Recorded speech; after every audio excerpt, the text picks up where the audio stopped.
இப்பொழுது செல்போன் இருக்கிறது. இந்த செல்போன் நம்ம உடம்பு போலயே பேசுகிறது, கேட்கிறது, எல்லாத்தையும் பதிவு செய்து கொள்கிறது, கேட்கும் பொழுது எடுத்து குடிக்கிறது. இவையெல்லாம் இந்த செல்போன் செய்யுது, நாம பயன்படுத்துகிற செல்போன். ஆனால் இந்த செல்போனில் இருக்க சிம் கார்டை எடுத்துட்டா இந்த செல்போனானது நாம் நினச்ச மாதிரி செயல்படாது. அதுபோல் இந்த செல்போன் போல உடம்பு இருக்குது, இந்த சிம் கார்டு போல இந்த உயிர் இருக்குது என்பதை நாம் உணர்ந்து கொள்ள வேண்டும். இந்த உடம்பு தற்காலிகமானது, உயிர் எப்பவும் இருக்கக்கூடியது. இந்த உடம்புக்குள்ள உயிர் இருக்கிறது. இதுதான் மாணிக்கவாசகர் அற்புதமா சொல்றார். வேற்று விகார விடக்குடம்பின் உட்கிடப்ப என்று பாடுகிறார். மாயா இயந்திர தனுவில் ஆன்மா, மாயாகாரமான இயந்திரமாக இந்த உடம்பு இருக்கிறது.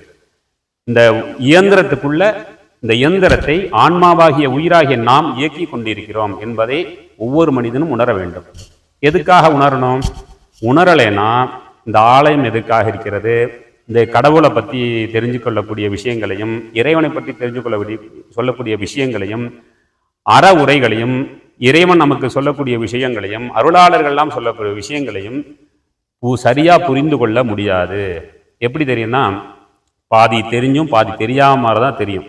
இப்போ சினிமாவுக்கு போகிறோம், சினிமாவில் 3D ஃபில்மும் காமிப்பாங்க. அந்த 3D ஃபில்ம் பார்க்கும் பொழுது வெளியில் போகும் பொழுதே ஒரு கண்ணாடி கொடுப்பாங்க. அந்த கண்ணாடியை பார்த்து தான் வாங்கி போட்டுட்டு தான் அந்த படத்தை பார்க்கணும்.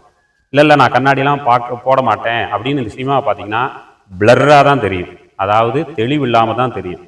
அதுபோல் இந்த உடலுக்கும் உயிருக்கும் என்ன உறவுன்னு நன்றாக உணர்ந்தவன் ஆலயங்களை பற்றியும் இறைவனை பற்றியும் அருளாளர்கள் சொன்ன விஷயங்களையும் நன்றாக தெளிவாக புரிந்து கொள்வான்.